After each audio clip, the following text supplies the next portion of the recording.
السلام علیکم پیارے بچوں اور دوستو، welcome to شہیر and Mithu stories. دوستو، اگر تو آپ ہمارے چینل پر نیو ہیں تو ہمارے چینل کو سبسکرائب کر لیں اور بیل آئیکن کو بھی پریس کر لیں تاکہ ہماری ہر آنے والی نئی زبردست کہانی آپ تک جلد سے جلد پہنچ سکے۔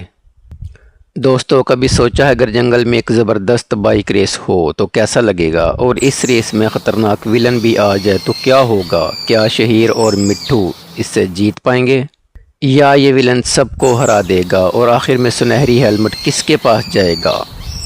تو چلیے دیکھتے ہیں کیا شہیر اور مٹھو کے ساتھ کیا ہوا۔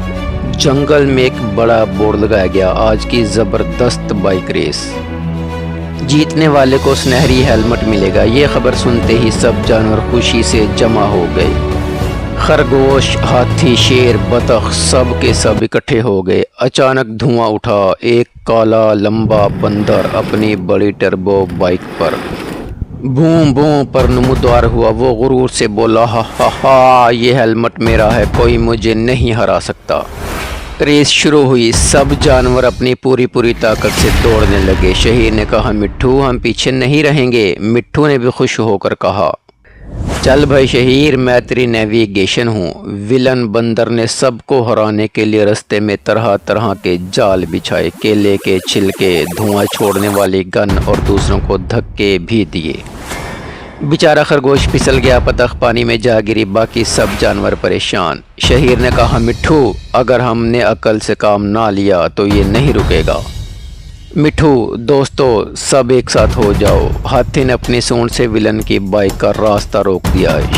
شیر نے زور سے دھاڑا اور مٹھو نے ویلن کی آنکھوں کے سامنے اپنے پر پھیلا دیے۔ ویلن کا بیلنس بگڑ گیا اور وہ سیدھا کیچڑ میں جا گرا۔ شہیر سب کو بچاتے ہوئے اپنی بائیک فنش لائن تک لے گیا۔ سب جانور خوشی سے نعرے لگانے لگے، شہیر ہیرو، شہیر ہیرو، مٹھو ہیرو۔ جنگل کے بادشاہ شیر نے شہیر کو سنہری ہیلمٹ دیا اور کہا، آج تم نے صرف ریس نہیں جیتی بلکہ سب کو ویلن سے بھی بچایا ہے۔ مٹھو ہنستے ہوئے بولا، شہیر اگلی بار کار ریس کریں گے۔ اخلاقی سبق، دوستی اور عقل مل کر سب سے بڑے دشمن کو بھی ہرا سکتے ہیں۔